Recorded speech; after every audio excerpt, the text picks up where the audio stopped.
Sevgili dostlar merhaba. Demografi, nüfus konusundaki serimize devam ediyoruz. Bugün ele alacağımız konu İtalya.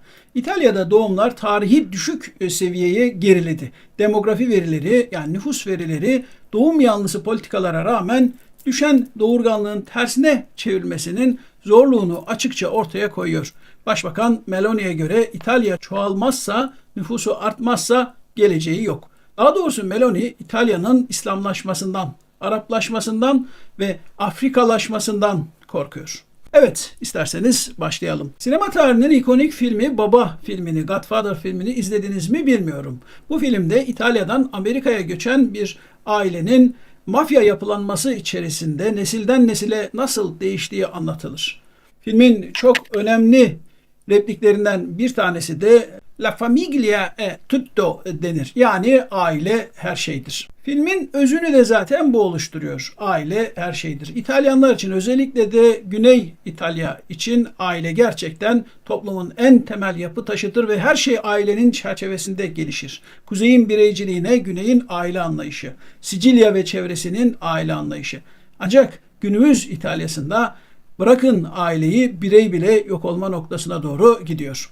Benito Mussolini 1922'de İtalya'da iktidara gelince faşistler ilk iş olarak doğum oranlarını artırmaya, göçü durdurmaya ve İtalya'nın nüfusunu 1950'ye kadar 40 milyondan 60 milyona çıkarmaya koyuldular. Biliyorsunuz Mussolini'nin siyasi hareketinin ismi faşizm, faşistler. Faşist harekette birleşerek güçlenmek anlamına geliyor. Mussolini 1922'de iktidara geldiğinde İtalya gerçekten fakirlikle, yoksullukla boğuşuyor idi. Ve İtalyanlar doğdukları ülkede doyamıyorlardı. Ve dünyanın en önemli göçmen milletlerinden biri İtalyanlar haline gelmişti.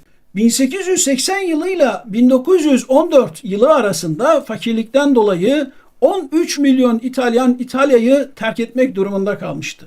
13 milyon, şimdi o zamanın rakamlarını düşündüğünüz zaman 13 milyon gerçekten muazzam bir rakam. İtalyanlar yollara düştüler. En çok da Amerika Birleşik Devletleri'ne göç ettiler. Avrupa'ya da göç edenler oldu. İşte Mussolini bunu durdurmak istedi. Zaten Mussolini'nin faşizmini getiren de biraz o fakirlik oldu desek yeri var. Mussolini 1927 yılında bir konuşma yapıyor ve o konuşmada şöyle diyor. İtalyan ırkının kaderi, geleceği çoğalmaktan geçer. Eğer sayı olarak azalırsanız, bayanlar baylar, bir imparatorluk kuramazsınız, büyük bir devlet olamazsınız. Aksine siz bir koloni haline gelirsiniz, başka devletlerin sömürüsü haline gelirsiniz diyor Mussolini 1927 yılında yaptığı konuşmada. Faşist rejim nüfus meselesini ve göçü durdurma meselesini sorunların sorunu ya da sorunların anası olarak nitelendirmişti ve temel politika olarak doğumları artırmayı, aileyi büyütmeyi ve ikincisi de İtalya'dan göçü engellemeyi kendisine amaç olarak edinmişti. Tabii ki faşist rejim çok kötü hatıralar bıraktı. Nazi Almanya'sıyla işbirliği yaptılar ve 2. Dünya Savaşı'nda pek çok insanın ölümünden sorumlu tutuldular. Savaş sonrasında 1950'lerde ülkede bir nüfus patlaması yaşandı. Aslına bakarsanız sadece İtalya'da değil, Almanya'da da, işte İngiltere'de, Fransa'da, Amerika Birleşik Devletleri'nde de bir nüfus patlaması yaşandı. Buna bebek patlaması da diyorlar. Baby boom hani nesli deniyor. Bunun da nedeni olarak iki şey gösteriliyor. Birincisi savaşın o zorluklarından sonra insan neslinin çoğalma isteği. Bir neden bu olabilir deniyor içgüdüsel olarak. İkinci sebep olarak ise hani savaş bitti, bir konfor dönemi başladı. O konfor dönemi içerisinde insanlar aile kurma ve büyüme, çoğalma imkanını buldular deniyor. İtalya'da da bu oldu. Nüfus patlaması yaşandı. Ancak İtalya bunun kıymetini yeterince bilemedi. Neden bilemedi? Çünkü faşist hatıralardan dolayı artık aile geleneksel ve kötü bir geçmişin mirası gibi önlerinde duruyordu. Artık moda olan İtalya'da özgür kadın ve yüceltilen bireycilik idi. Belki bundan dolayı, belki faşizme reaksiyon olarak İtalyanlar aileyi desteklemeyi ihmal ettiler. Mesela kreş açılması gibi konuları ihmal ettiler. Oysa ki Mussolini döneminde İtalya ücretli doğum izni gibi son derece radikal ve kadınlar açısından çok önemli hakların bazılarını vermişti. 1950 ve sonrasındaki İtalya ise aileyi ihmal etmeye başladı. 1970'lerin başından itibaren ise artık kadınlar daha az çocuk yapmaya başladılar. Aileler küçülmeye başladı ve 70'lerden günümüze kadar gelen süreç incelendiğinde İtalya'da nüfusun doğal yollarla çoğalmadığını görüyoruz. Daha doğrusu doğumlarla çoğalmadığını görüyoruz. Bir dönem İtalya'nın nüfusu yaş ortalamasındaki artışla gerçekleşti. Ortalama ömür uzayınca tabii ki bu İtalya'nın nüfusunda bir artışa neden oldu ama bu aldatıcı bir artıştı. İtalya'da doğumlar geçtiğimiz yıl 2023 yılında %3,6 oranında düşmüş. Bu da tüm zamanların en düşük seviyesini gösteriyor. Bu durum şu anda İtalya'nın başbakanı olan Giorgia Meloni'nin İtalyan nüfusunun yaşlanmasını tersine çevirme çabalarında zorlu bir mücadeleyle karşı karşıya olduğunu gösteriyor. Yani Meloni'nin işi çok zor. Şu anki İtalya hükümeti ne yaparsa yapsın bu nüfus azalmasını geriletemiyor. Nüfus yaşlanıyor ancak arkadan taze bir nesil gelmiyor. İtalya ölüme yaklaşıyor, tazelenemiyor. İtalya'da 2023 yılında doğan bebek sayısı bir önceki yılın rekor düşük seviyesi olan 393 binden daha azdı. Bu sayı Ulusal İstatistik Kurumu İSTAT tarafından 1861 yılında İtalya'nın birleşmesinden bu yana en düşük doğum rakamı olarak kaydedildi. Yani İtalya'da en düşük doğum rakamı geçtiğimiz yıl kaydedilmiş. O da 393 bin bebek. Ölümler bundan daha fazla olduğu için de tabii ki İtalyan nüfusu net olarak alındığında eksi veriyor. İtalya demografik bir kış yaşıyor. Ya da buna kış mı desek, hazan mı desek bilemiyorum. İtalyan kadınları az sayıda çocuk sahibi olmayı veya hiç çocuk sahibi olmamayı tercih ediyor. Bu nedenle nüfusta yenileme oranı olan 2,1'in çok altında bir rakama düşülmüş durumda. Biliyorsunuz bir ülkede kadın başına çocuk sayısı 2,1'in altına düşerse orada nüfus azalıyor diyoruz. 2,1 yenileme oranı veya başka bir tabir ile ikame rakamı. İtalyan İstatistik Kurumu İSTAT hükümetin yaptığı bütün o çabalara rağmen, aile dostu politikalara rağmen verilerde herhangi bir iyileşme olmadığını, aşağı doğru inişin devam ettiğini söylüyor. İSTAT verilerine göre geçtiğimiz yıl İtalya'da doğan bebeklerin %13,3'ü de yabancı uyruklu ailelerin çocuklarıymış. Yani ülkede 100 çocuk doğuyorsa bunun 13'ü yabancı uyrukluların çocuğu. Ya geri kalan bütün çocukların da hepsinin o beyaz yerli İtalyan olduğunu düşünmeyin. Onlar içerisinde de daha önce göçle gelmiş ama İtalyan vatandaşlığına girmiş kişilerin çocukları da var. Eğer onlar da olmasaydı, yani yabancı ve göçmen kökenlerde olmasaydı bu veriler elbette çok daha kötü olabilirdi. İSTAT'ın yayımladığı verilere göre İtalya'nın toplam doğurganlık hızı, kadın başına düşen ortalama çocuk sayısı 2023 yılında bir önceki yılki 1,24 seviyesinden 1,2 seviyesine gerilemiş. Yani 2,1 olmalıyken en az 2,1 yerine 1,2'ye gerilemiş bu rakam. 1995'te kaydedilen tüm zamanların en düşük seviyesi 1,19'du. O seviye yeniden yakalanmış durumda. Uzmanlar ülkedeki nüfus krizi devam eder ise İtalya'nın 59 milyonluk nüfusunun 2030 yılına kadar, yani sadece 5 yıl içerisinde 1 milyon kişi azalmasını öngörüyorlar. 25 yıl içinde ise nüfusu İtalya'nın 55 milyonun altına inecek. Bu asrın sonunda ise, yani 2100 yılında ise İtalya'nın nüfusu dışarıdan göçler dahil olmak üzere 40 milyona inmiş olacak ve bu 40 milyon insanın da çok büyük bir kısmı yaşlı insanlar olmuş olacak. Düşünsenize 40 milyon. Mussolini iktidara geldiğinde ne demişti? Bu 40 milyon olan nüfusu 60 milyona çıkaracağım demişti. 1922'deki hedefiydi bu. Ancak 2100 yılına gelindiğinde, yani aradan neredeyse 2 asır geçmiş olmasına rağmen İtalya'nın nüfusu yeniden 40 milyona geri dönmüş olacak. İtalya 2024 yılı itibariyle, yani bu yıl itibariyle 59 milyonluk bir nüfusa sahip. Ve bu rakam ülkenin 2006 yılındaki nüfusuna denk. Yani 18 yılda nüfusu azala 2006 yılına geri dönmüş durumda. Aslında azalma daha da sert olabilirdi İtalya'da. Ancak her türlü engellemeye rağmen Asya ve Afrika'dan gelen göçmenler rakamı daha ılımlı bir düzeyde tuttu İtalya için. Bir ülkenin 5 yıl içinde 59 milyondan 58 milyon kişiye düşmesi nüfusun her kesiminden eşit miktarda olmak kaydıyla belki sorun olmazdı. Ama nüfus azalması nüfusun yenilenememesinden kaynaklanıyorsa, nüfus aynı zamanda ülkenin de halkın da hızla yaşlanmış olması anlamına geliyor. Yani bazı izleyicilerimiz nüfus azalmasını olumlu bir şey olarak değerlendiriyorlar. Hem daha az çevre kirliliği olur, hem kalabalık azalır gibi böyle nüfus azalmasını olumlu bulan izleyicilerimiz çok fazla. Sadece izleyicilerimiz değil, genel olarak insanların çoğunluğu kalabalığı, çok nüfusu iyi bir şey olarak değerlendirmiyorlar. Fakat gözden kaçan husus şu: toplumlar ya çoğalırlar ya da ölürler. Bunun ortası yoktur. Toplum açısından bunun ortası yoktur. Çünkü nüfus azalmaya başladıysa, yaşlanma nedeniyle bir azalma yaşanıyor ise orada tazelenmeme vardır. Veya hastalıklar nedeniyle nüfus azalıyorsa zaten orada toptan bir ölüm vardır. Ve yaşlanan bir bireyde nasıl çok sayıda sorun oluyorsa İtalya'nın yaşlanmasında da çok sayıda sorun oluyor. Nüfustan 1 milyon azalıp geri kalan da yaşlanması demek İtalya'nın yaşanılamaz bir yere doğru dönüşmeye başlaması anlamına gelir.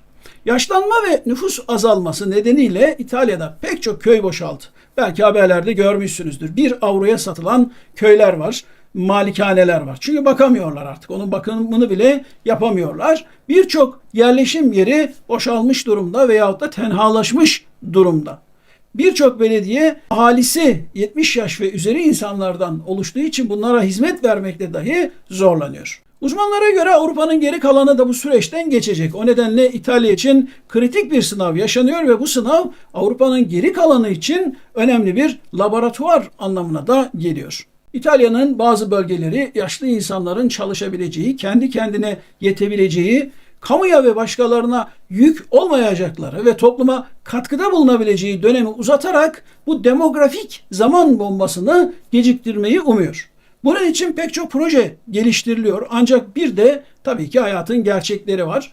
Ne yaparsanız yapın, 80 yaşın üzerindeki insanları tamamen kendi kendine yeter hale getiremiyorsunuz. Yaşlı nüfusun sağlık ve sosyal kurumlara yükü her geçen gün artıyor. Bir yandan çalışan nüfus azalıyor, diğer yandan sigorta ve sosyal hizmetlerden hizmet bekleyen, destek bekleyen insan sayısı süratli bir şekilde artıyor. Uzmanlar İtalya'daki kasvetli demografik gerilemeye hızlı bir çözüm olmadığı konusunda uyarıyorlar. Ve bunun için çocuk sahibi olmamanın gerçek ekonomik ve sosyal nedenlerinin ele alınması gerektiğini ve uzun vadeli politikalar üretilmesi gerektiğini söylüyorlar. Örneğin Unitelma Sapienza Üniversitesi'nin Cinsiyet Ekonomisi Okulu'nun müdürü Azzurra Rinaldi Financial Times gazetesine konuşmuş. Şöyle diyor Profesör Rinaldi: annenin rolü hakkında çok fazla söylem var. Kadınlar daha az çocuk yapıyor diye adeta suçlanıyorlar. Ancak para kazanmıyorsanız artık anne olamazsınız. Bu çağda anne olmanın bir şartı da para kazanmaktır. Kadınların işe gitmelerine, para kazanmalarına yardımcı olmalısınız. Sonra onlar anne olmaya karar verebilirler. Yani onlara iş verin, para verin, güç verin. Ondan sonra da onlardan çocuk yapmasını bekleyin diyor Rinaldi. Rinaldi'nin haklı olduğu yönler olabilir fakat istatistikler böyle söylemiyor. İtalyan kadınlarının doğurganlığı maddi imkanlarındaki azalmayla değil, artmayla birlikte düşmeye başlamış. İstat yani İtalyan İstatistik Kurumu, İtalyan kadınlarının eğitimde ve meslekte geçirdiği süreye bağlı olarak ilk çocuklarını 32 yaşında doğurmaya başladıklarını ve bu nedenle de daha sonraki çocukların doğma olasılıklarının azaldığını belirtiyor. İlk çocuk 32 yaşında doğunca ikinci ve üçüncü çocukların doğma ihtimali de zaten bir hayli azalmış oluyor. 32'de ilk çocuk olsa en erken 33'te ikinci çocuk, ondan sonra da 34'te 35'te üçüncü çocuk. Ya bunu kimse göze alamıyor. Zaten 40 yaşından sonra bir kadının doğurması tıbbi nedenlerden dolayı çok düşük bir olasılık. Çünkü kadında doğumu sağlayan yumurta sayısı 30 yaşından sonra ciddi miktarda azalıyor ve 40 yaşından sonra da doğum ihtimali artık istisnai bir hal almaya başlıyor. Daha önce de defalarca belirttiğimiz üzere doğurganlık oranları birçok gelişmiş ülkede yenilenme seviyesinin, ikame seviyesinin çok altına düştü. Ancak İtalya'nın demografi krizi onlarca yıllık ekonomik durgunluğun ardından Batı Avrupa'daki en akut krizlerden biri.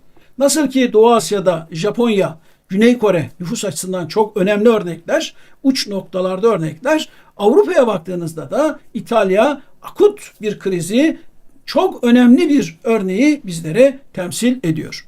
İstat, İtalya'da 80 yaş üstü 4,5 milyondan fazla insan olduğunu söylüyor. 80 yaş üstü 4,5 milyondan fazla insan var. 10 yaşın altındaki çocuk sayısı ise sadece 4,4 milyon.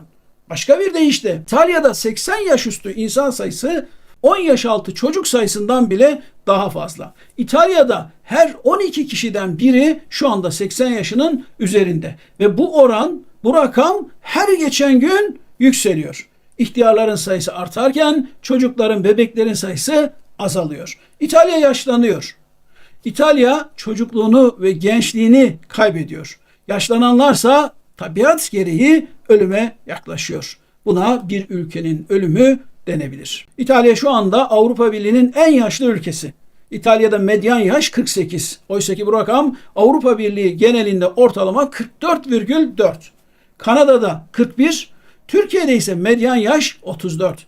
Nijerya'ya gittiğinizde medyan yaş 17'ye düşüyor. Hızlı yaşlanmanın çok sayıda dezavantajı, sorunu var. Hızlı yaşlanma ekonominin de ölümü olabiliyor. Şu anda İtalya'da nüfusun 1/4'ü 65 yaşın üzerinde ve bu oranda artıyor. Bunun anlamı çalışabilir nüfusun her yıl küçülmesi. 25 yıl içinde 65 yaş üstü kişi sayısının nüfusun 1/3'üne ulaşacağı tahmin ediliyor. Başka bir deyişle 65 yaş üstü ve 0-14 arası dışında kalan çalışabilir nüfusun toplumdaki oranı iyice daralıyor, büzüşüyor. 2050 yılında İtalya'da yoldan geçen her 3 kişiden biri 65 yaşın üzerinde olacak. Çocukları ve çalışamayacak gençleri de çıkardığınız zaman çok küçük bir kesim çalışacak ve ülkenin geri kalanına bakmak zorunda kalacak. Yaşlanma her sektörü elbette etkiliyor. Örneğin İtalya'da öğrenci sayısının 1 milyona kadar düşmesi bekleniyor ki bunların da bir kısmı yabancı öğrencilerden oluşacak. Pek çok okulun kapısına kilit vurulmaya başlandı. Bu önümüzdeki günlerde hızlanacak. Öngörü bu şekilde. Geçmişte bebek bezi alanlar bugün ve yarın daha da çok olacak yaşlılar için bez almaya başladılar. Özetle çeken nüfusun ekonomi üzerine iki tür etkisi oluyor. İlki sigorta sistemi tıkanıyor. Azalan çalışan sayısıyla artan emeklileri finanse etmek gerekiyor. İkinci sorun ise işletmeler genç ve dinamik çalışan bulmakta zorlanıyor. İş gücü açığı ekonominin potansiyelinin altında büyümesine neden oluyor. Dikkat ederseniz pek çok yeni teknoloji Amerika'da çıkıyor, Avrupa'da çıkmıyor. Bunun önemli nedenlerinden bir tanesi Amerika'daki nüfusun daha dinamik olması, daha içten içe kaynayan bir nüfusa sahip olması deniyor. İtalya iyi bir durumda değil, daha iyi bir duruma da gidecek gibi görünmüyor. Göç akışları yani göçmenler yaşlanma sürecini yalnızca marjinal olarak yavaşlatabildi. Eğer göçler de olmasaydı yaşlanmanın ekonomi ve sosyal hayat üzerindeki etkisi çok daha belirgin olurdu. Ancak şu günlerde durumu göç de kurtaramıyor. İtalya nüfusu hızla azalıyor. Milano'daki Bocconi Üniversitesi rektörü ve nüfus bilimci Francesco Billari, İtalya'nın nüfus erimesini geriletebilmesinin çok zor olduğunu düşünenlerden, neredeyse imkansız diyor. Billari geçenlerde basına verdiği bir demeçte tek bir hükümetin güçlü bir şekilde harekete geçmesinin insanların ebeveyn olma biçimini kökten değiştirmesi pek mümkün değil. Burada insanların alabileceği en uzun vadeli kararlardan bahsediyoruz diyor Billari. Gerçekten İtalya bugünlere birkaç yılda gelmedi. Çocuk yapma isteği onlarca yılda azaldı. Ve bu süreci tersine çevirebilmek birkaç yılda mümkün olamaz. Bunun için de belki onlarca yıl gerekir. Belki de bu hiç mümkün değildir. Nihayetinde zamanı geriye çeviremezsiniz. Başbakan Meloni önceki hükümet tarafından 2021 yılında başlatılan çocuk yardımı programını sürdürdü. Ve ailelerin küçük çocukları için aldıkları aylık tutarı da artırdı. Hatta Meloni aileyi desteklemek için çok daha fazla destekler de başlattı. koalisyon hükümeti 2020'nin sonlarında iktidara geldikten sonra bebek bezi gibi bebek ürünleri üzerindeki KDV yarı yarıya indirildi. Bu yıl İtalya en az 2 küçük çocuğu olan çalışan kadınları desteklemek için en az 1 milyar avro harcadı. Meloni'ye göre doğum oranlarını artırmak böyle basit bir olay değil. Çünkü doğum oranları artırılamazsa İtalya'nın bir geleceği olmayacak diyor Meloni. Meloni hamileyken belediye başkanlığına adaylığını koymuştu ve sonra da İtalya'nın ilk kadın başbakanı oldu. Çalışan annenin halinden anlayan birisi, kendisi de kadın ve kendisi de çalışan bir kadın. Bu nedenle ailenin desteklenmesini, kadının desteklenmesini Meloni siyasetinin merkezine aldı. Meloni'nin bir çocuğu var ama. Yani başkalarına çocuk yapmalarını, daha çok çocuk yapmalarını tavsiye ediyor ama kendisi sadece bir çocuk yapmış. Meloni her fırsatta doğum oranını artırmanın İtalya'nın geleceği için çok önemli olduğunu, hayati olduğunu söylüyor. Eğer diyor İtalya'nın bir geleceği olmasını istiyorsanız çocuk sayısını artırmamız gerekir. Başka bir deyişle Meloni'ye göre bu gidişle İtalya'nın bir geleceği olmayacak. Çünkü verilere baktığımızda çocuk yok. Çocuk sayısı artmıyor. Dediğim gibi Meloni de dahil olmak üzere son İtalyan hükümetleri aileyi desteklemeye çalıştılar. Doğumları arttırmaya çalıştılar. Bunun için de akıllarına gelen hemen her şeyi yaptılar. Fakat rakamlarda herhangi bir hareketlenme olmadığını onlar da gördüler. İşin doğrusu hani aileyi destekleme, doğumları arttırmak için para verme, bu tür önlemleri alan hükümetler içerisinde başarılı olanını da ben açıkçası görmedim. Özellikle Avrupa için bunu söylüyorum. Avrupa'da nüfus azalmasını bir şekilde durdurmayı başaran ülkelerin tamamı bunu göçle yaptılar. Dışarıdan aldıkları göçle azalmayı durdurdular ve belli bir seviyede sabit tuttular. Hatta mesela Fransa'ya baktığınızda, İngiltere'ye, Almanya'ya baktığınızda bu ülkelerde 1970'lerden bu yana doğum oranları özellikle yerel kadınlar için doğum sayısı sürekli azalıyor. Ama bu ülkelerin nüfuslarında bir artış söz konusu ve bu artış da tamamen göç kaynaklı ve yaşlanma kaynaklı bir artış. İtalya bu konuda biraz yavaş kaldığı için bu açığı kapatmakta zorlandı. Bunun da sonucu İtalya'nın boşalması oldu. Ve bunu Yunanistan'da da görebilirsiniz. Daha doğrusu Akdeniz ülkelerine baktığınız zaman göç dostu olmayan ülkeler bunlar. Akdeniz ülkelerinde, Avrupa Birliği'nin Akdeniz üyesi ülkelerinde nüfus azalmasının çok kronik bir sorun olduğunu ve artık hani geri döndürülemez bir hal aldığını görüyoruz. İtalya'ya bakıldığında Meloni şu anda hani tabiri caizse hani bocalıyor, çırpınıyor. Meloni'nin kendisi popülist sağcı birisi. Neofaşist gelenekten geliyor Meloni. Tıpkı Mussolini gibi hani İtalya'nın nüfusunu artırmayı böyle çok büyük hayati bir mesele haline getiriyor. Yalnız diğer taraftan Meloni göçe karşı.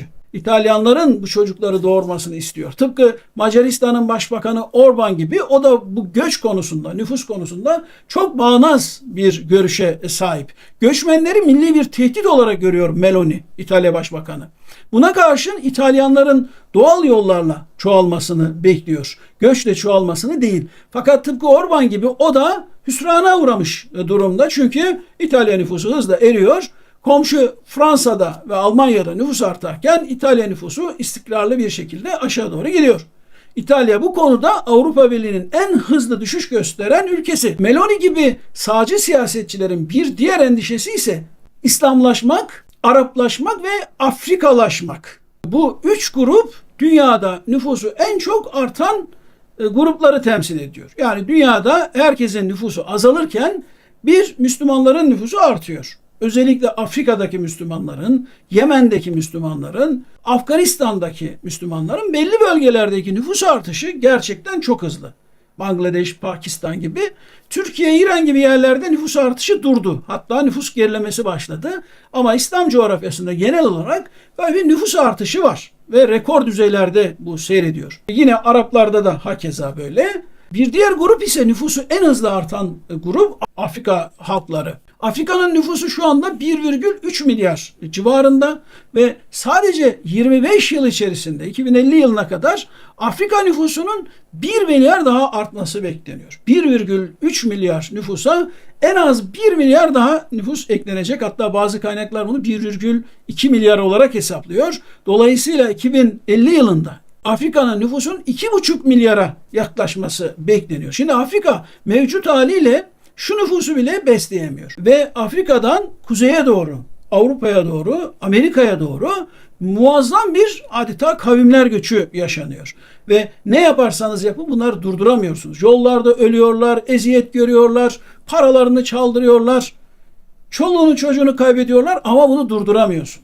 Zaten sürekli olarak biz de söylüyoruz. Hiçbir sınır böyle bir göçü durduramaz. Yani sınır önlemleriyle göçü bir süreliğine erteleyebilirsiniz ama bir yerde nüfus 2 misline çıkıyor ise ve orada hani ekonomik sorunlar, siyasi sorunlar varsa oradaki insanlar tıpkı hani gazın oluşturduğu basınç gibi veya suyun oluşturduğu basınç gibi önüne ne çıkarsa patlatır geçer. Ve Afrika hemen İtalya'nın karşısında, güneyinde. Ara çok biliyorsunuz mesafe kısa. Ya tarih boyunca da böyle olmuş. Bu iki coğrafya karşı yakalar birbirlerini çok etkilemişler. İtalya'nın karşısında Arap dünyası var, Afrika var ve Müslümanlar var. İslam dünyası var. Tarih boyunca bu insanlar kuzeye doğru gelmişler. İtalyan yarımadasının bir kısmını da işgal edip oranın kültürünü de değiştirmişler. Sicilya gibi hemen İtalya'nın güneyindeki Malta gibi yerlerde Araplaşmanın etkisini görüyorsunuz zaten. İspanya'da da görüyorsunuz bunu. Ve belki de bu tarihten dolayı İtalyanlar önümüzdeki dönemde güneyden gelecek kavimler tarafından işgal edilmekten korkuyorlar. Kavimler göçünü andıran bu hareketin güzergahı üzerindeki ilk Avrupalı ülkelerden biri de İtalya zaten. Yani adam Almanya'ya gitmek istiyor, İtalya üzerinden geçiyor. Veya Fransa'ya gitmek istiyor, İtalya üzerinden geçiyor. Bunların bir kısmı İtalya'da kalıyorlar. Geçmişte Kartaca ile rekabet yaşayan Roma İmparatorluğu gelecekte nüfus istilasına uğrayacak. Bundan hiç kaçar yok, bu mümkün değil. Yani Meloni ne kadar hani tabiri caizse bocalarsa bocalasın. Bunu önleme şansı yok. Çünkü 1 milyar insan geliyor. 1 milyar 200 milyon insan İtalya'nın, İspanya'nın üzerine doğru geliyor. Bu 1 milyardan hani 10 milyon İtalya'da kalsa İtalya'yı çok farklı bir yer haline getirir. Bu 1 milyar insandan 50 milyon İtalya'da kalsa zaten İtalya İtalyanların değildir. Aynı şekilde benzeri bir demografik kayma hani Kuzey Afrika'da da söz konusu. Kuzey Afrika'nın şu anki nüfusu 230 milyon civarında. Yani Mısır, Fas, Libya, Tunus yani bu şekilde aldığınız zaman sadece zaten Mısır'ın nüfusu 100 milyondan fazla. 230 milyon. Bu anormal bir rakam ve burası bu insanları beslemekten uzak. Aslında besler. Yani daha iyi bir yönetimle bu bölgede 230 milyon değil 2 milyar insan da yaşasa rahat rahat yaşayabilir. Çünkü petrol de var, gaz da var, deniz de var. Pek çok imkanlar var. Belki bunu hani biraz Mısır için ne kadar diyebiliriz bilemiyorum ama ya bunların hepsi var. Ama böyle değil. Bu insanlar şu an bile hani bıraksanız bu 230 milyon insanın belki yarısı, belki yarıdan fazlası İtalya'ya, İspanya'ya akmak ister. Kuzey Afrika dışında Orta Doğu geneline baktığınızda da 25 yıl içerisinde Orta Doğu'nun 700 milyon nüfusa ulaşması bekleniyor. Şu anda 400 milyon civarında.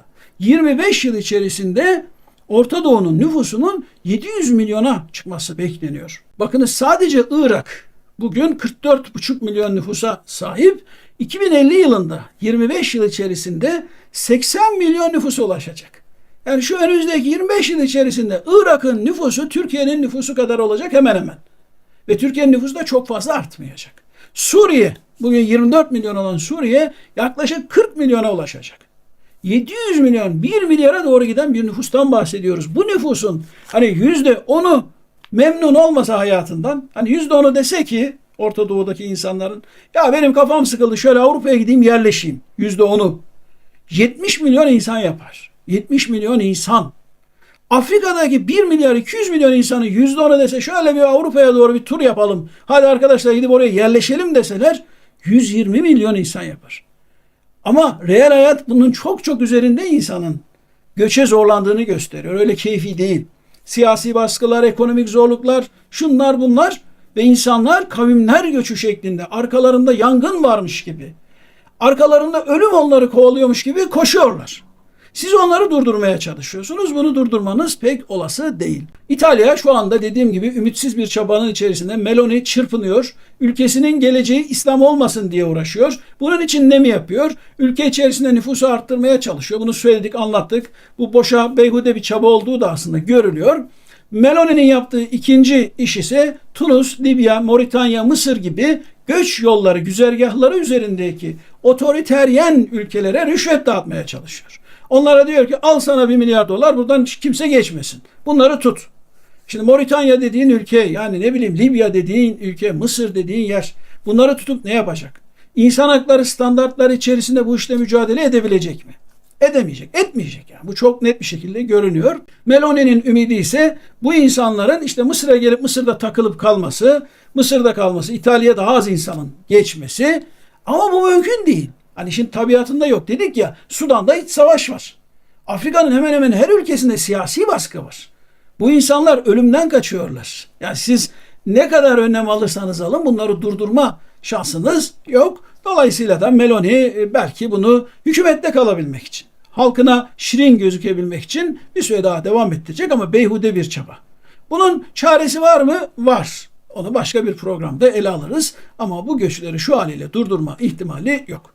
Önümüzdeki 25 yıl içinde de 25 yıl içerisinde şu anki hani trend eğilim devam ederse İtalya nüfusunun 1/3'inin yabancılardan oluşması bekleniyor.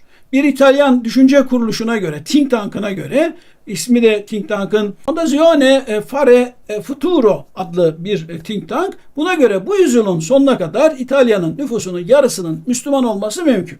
2100 yılına kadar İtalya nüfusunun %50'sinin Müslüman olmasından bahsediyor. Bu Fondazione Fare Futuro adlı think tank kuruluşu. Aslında şu anda İtalya'da Müslümanların nüfusu 2,7 milyon kadar. Çok değil yani oranladığınız zaman hani bu oran 2,7 milyon 59 milyon içerisinde %5-6'ya tekabül ediyor. Fakat biz bunu İngiltere'de gördük. Yani Müslüman göçmenlerin nüfusu 20 yıl içerisinde 2 misline çıkabiliyor. Burada da benzeri bir durumu gözleyebiliriz. Hem doğal doğum yoluyla İtalya'ya gelen Müslümanların doğum hızındaki yükseklik nedeniyle hem de göçün süreklilik kazanması nedeniyle. Zincirleme göç diye bir kavram vardır. Bir yere hani mesela Çorum'un bir kasabasının bir köyünden bir aile gider. Sonra bir bakarsınız o ülkeye hep Çorumlular gidiyor.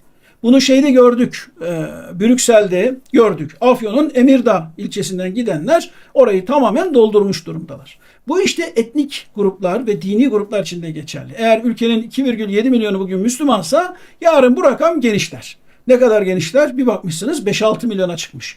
Sonra 5-6 milyon bir bakmışsınız 20 milyona çıkmış. Şimdi 59-58 milyonluk bir ülkede 20 milyonluk bir rakam anormal bir rakam. Müslümanların gelmesi diğer Afrikalılardan, Hristiyanlardan daha sıkıntılı bir durum. Neden daha sıkıntılı? Çünkü burada bir medeniyetsel meydan okuma da var. Papalığın olduğu yere, Vatikan'ın olduğu yere eğer siz milyonlarca Müslümanı yığarsanız yaşam şekilleri, yaşama bakış şekilleri tamamen farklı. İki kültürün yan yana yaşamasını beklersiniz. Bunlar yan yana yaşayabilir mi? Yaşayabilirler. Osmanlı'da yaşamış. Osmanlı'da Hristiyan, Müslüman, Yahudi yani yüzlerce yıl boyunca bunu yaşatmayı Türkler başarmış. Ama bunu İtalyanlar başarabilirler mi? İtalyanların böyle bir tecrübesi yok. İkinci Dünya Savaşı sonrasının dönemi istisna alırsanız, onu hani görmezden gelirseniz Avrupa'nın böyle bir deneyimi yok. Yani bir arada yaşama, coexistence dediğimiz Müslümanlarla Hristiyanları bir arada yaşatma deneyimi Avrupa'nın yok. Hatta Yahudi ile Hristiyanı bir arada yaşatma konusunda bile çok kötü bir sicile sahip Avrupa. Evet, İtalya'nın geleceği ne olacak? Arap mı olacak, Müslüman mı olacak, Afrika mı olacak? Meloni'nin post-faşist partisi bu korku üzerine seçim kazanıyor, popülaritesini koruyor.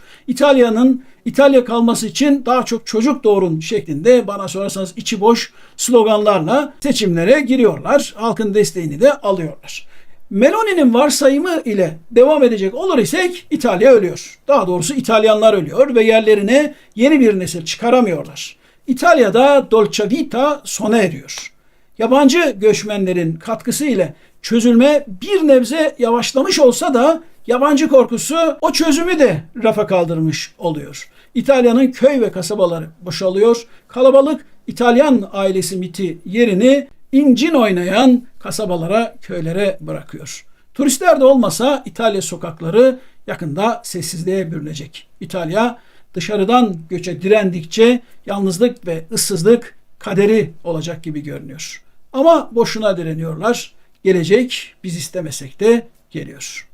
Evet, bugünlük bu kadar. Nüfus serimize, göç serimize önümüzdeki programlarımızda da devam edeceğiz. İtalya çok önemli bir örnek. Japonya, Yunanistan bunlar önemli örnekler. Bu nedenle sizlerin dikkatine ben bunu getirmek istiyorum. Hani İtalya'yı niye anlatıyor bu adam durup dururken demeyin isterim. Ayrıca İtalya Türkiye'nin komşusu da sayılır. İtalya ne zaman güçlense Ege bölgesine, Anadolu'ya sefer düzenlemiştir. Aynı şekilde Osmanlı'nın da en yakın rakibi biliyorsunuz İtalyanlar oldu. İtalya ile Türkiye arasında hem savaş şeklinde hem barış şeklinde, ticaret şeklinde çok yakın ilişkiler tarih boyunca olmuştur. İtalya'yı şöyle bir göz ucuyla takip etmekte çok büyük fayda olduğunu düşünüyorum. Çünkü sandığınız kadar uzak bir yerden bahsetmiyorum. Evet, dediğim gibi bugünlük bu kadar. Sonraki yayında görüşmek dileğiyle kendinize çok çok iyi bakın. Hoşça kalın. Soy Georgia, soy una mujer.